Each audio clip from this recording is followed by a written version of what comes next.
Oh. Wala. Likaw.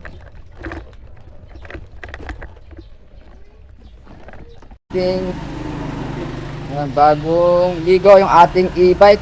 Okay. Dahil mataas ang gasolina, ito e-bike ang solusyon. Mas makakatipid ka sa biyahe. Okay. So, don't forget subscribe my channel, Jonathan Beat TV, para updated sa mga next video. Okay? Mamaya magra-ride tayo kay AI. Yan, nag-washing lang tayo. Halos isang buwan di tayo nakapag-washing. Ayan.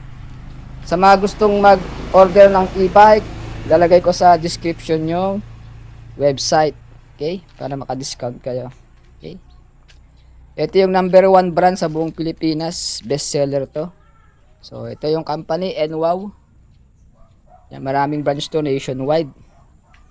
Okay.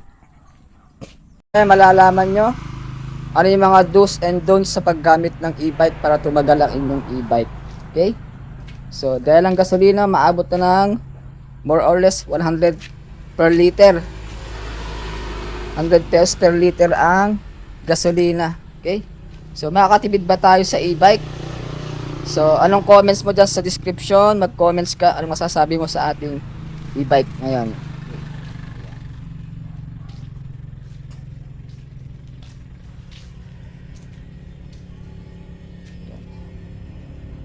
So, maraming mga e-bike na mura ngayon.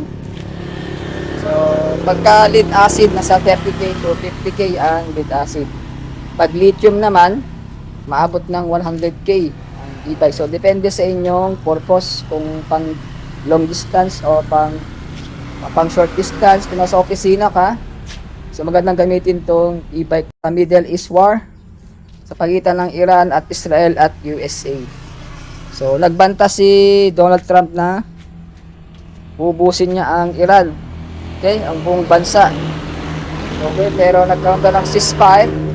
After ceasefire, nagkaroon naman ng putukan sa Lebanon. Okay?